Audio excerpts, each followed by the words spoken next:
Yaorana et bienvenue sur Jurismana. Aujourd'hui nous allons examiner les régimes politiques, notions liées à la séparation des pouvoirs que nous avions préalablement examinées ensemble.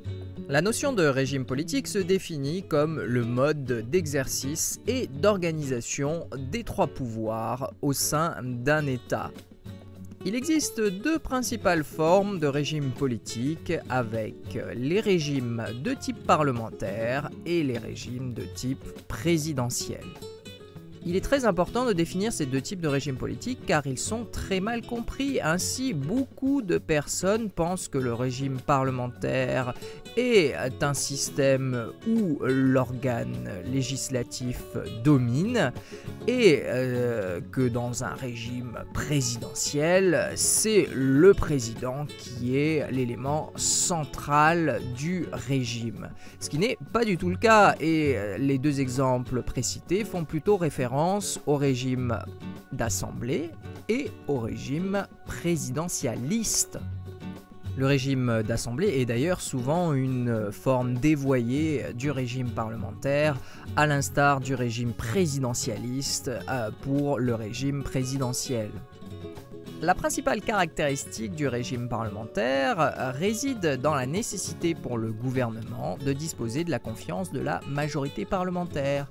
Il est donc responsable devant elle et doit remettre sa démission s'il ne dispose plus d'une majorité.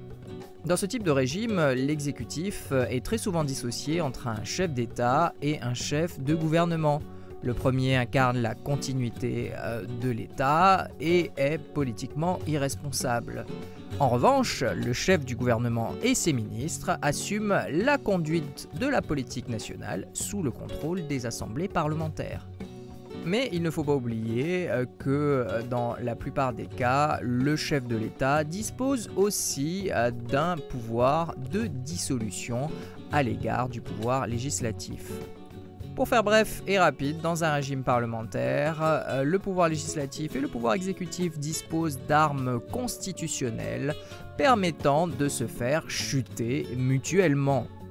Le régime parlementaire est très répandu de par le monde et on peut citer comme exemple le Royaume-Uni, la France, même si beaucoup de personnes présentent cet État comme étant semi-présidentiel ou semi-parlementaire, ce qui ne veut pas dire grand-chose au passage. Ou à notre niveau, la Polynésie française qui respecte un schéma classique de régime parlementaire, mais bien évidemment le président du pays ne dispose pas d'un pouvoir de dissolution à l'égard de l'Assemblée de la Polynésie française.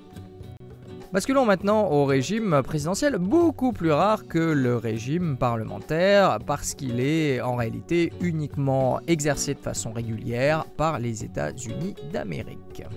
Le régime présidentiel se caractérise par une séparation des pouvoirs un petit peu plus extensive que dans le régime parlementaire. Ainsi, le pouvoir législatif a le monopole de l'initiative et de la pleine maîtrise de la procédure législative. Le pouvoir exécutif dispose d'une légitimité fondée sur le suffrage universel et le pouvoir judiciaire dispose de larges prérogatives.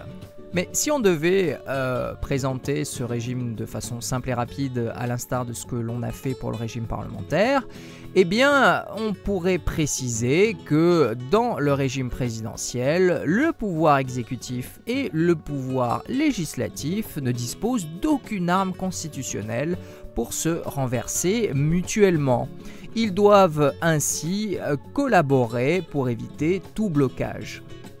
Si le pouvoir exécutif et législatif dans un régime présidentiel ne disposent donc pas de moyens de s'attaquer mutuellement, il existe toutefois des petits outils qu'ils peuvent utiliser, tels que le droit de veto présidentiel ou un blocage budgétaire pour le pouvoir législatif.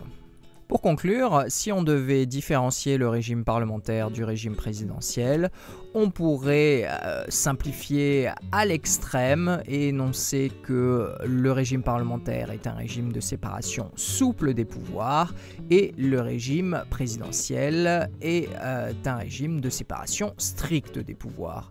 Bien évidemment, cette définition n'est pas totalement satisfaisante, mais elle peut aider à bien comprendre ce qui distingue ces ces deux types de systèmes.